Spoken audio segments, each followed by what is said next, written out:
It's a big schus to be in one room with you. If that alone would be worth this whole convention, just to be in one room. Many of you are my previous students, so it's a pleasure to talk to you again. And it's, again, that balancing act, because we are so close to Geula Shlema, when there'll only be a Yetzer Tov, and even not Yidden will have one interest to know who the Eibishter is and to serve him and to bring karbonos.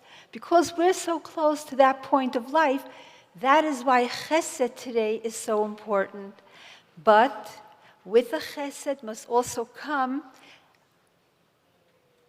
discipline, because without that you can't get anywhere. From the stories that I will tell now, for the Rebbe Rashab, who had a one and only child, Rebbe Stern de Sarah, and Rebbe Sholem Ber had one child, Rebbe Yosef Yitzchak. When he was a young boy, it was on Rosh Hashanah, when Rebbe Rashab is not only a Lubavitcher Rebbe, he's a Nasi of all Yidden in the world. During the break, he found it important to come home and watch how his wife, Rebbe Stern de Sarah, gave a plate of watermelon with a few pieces of watermelon. When I asked the children, why didn't she give him only one piece or two pieces? One person can eat 5 pieces. And some of the children understand, because he was an only child, she was trying to teach him to share.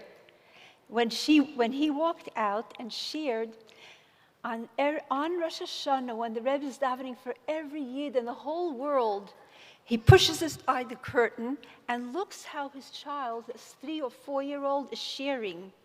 And he doesn't like what he sees.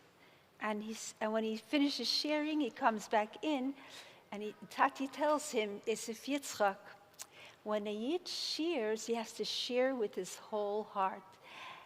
And Yosef Yitzchak knew that he hadn't shared with his whole heart. He gave the piece, but he really wanted it all for himself. And he began to cry until he gave up the watermelon that he had eaten also. And Reb Stern Sarah said, he's just a child. And the Rebbe said, that's when chinuch is given, in sharing, in knowing how to give. And we see from the rest of his life how the Frierdiker Rebbe knew how to give. The story with the policeman that he pulled at him because he was... Yeah. The story of the policeman who the Frierdiker Rebbe said, why'd you hit him? It's his calf. I gave him the money. You see that for the rest of his life, this little child learned that lesson. We see here that there has to be a balance. There has to be mostly chesed, because we're going towards Geula Shlema and social, emotional learning. It's all beautiful. It opens your eyes to how we can raise a child with positiveness and respect. I see that the Frierdiker Rebbe, though he was a young child, he accepted what his father told him, because his father always spoke with him in a respectful way. That's how we have to treat every one of our students. They are little human beings, and they have a neshama and a heart and a soul. And though it is really testing at times, we have to remember that they're Zera Beirach Hashem, these are Hashem's treasures, and we have to be respectful to them. Just like children learn to be respectful when they see the father and mother interchanging conversations or whatever it is, we have to be respectful, and they learn from us how to be respectful. From our respect, a father to a mother and a mother to a father, the child learns how to be respectful. And also when the parents are training their children, it should be with respect and caring. The second story about the Rebbe Rashab and how he raised his child is a story. Just one moment, it's the end of the day. Oh.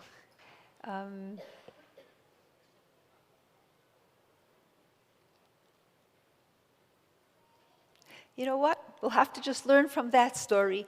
That balancing act of raising children with love, but with discipline, They're both necessary. Avram was a total chesed. Yitzchak was total gvura. Yaakov, who was called the Zaydi Yisrael, he did tiferes, and Baruch Hashem, he raised 12 wonderful children. 13, Dina was also his child, but he raised wonderful children, and we can learn from them how to raise our children in class and at home. Sometimes I think to myself, you're so lucky when you have young children. You have their whole life ahead of you, and you have so many tips on how to raise them correctly. I wish you all bracha v'hatzlacha, and the main thing is that we should see the Geula Shlema immediately. All the best.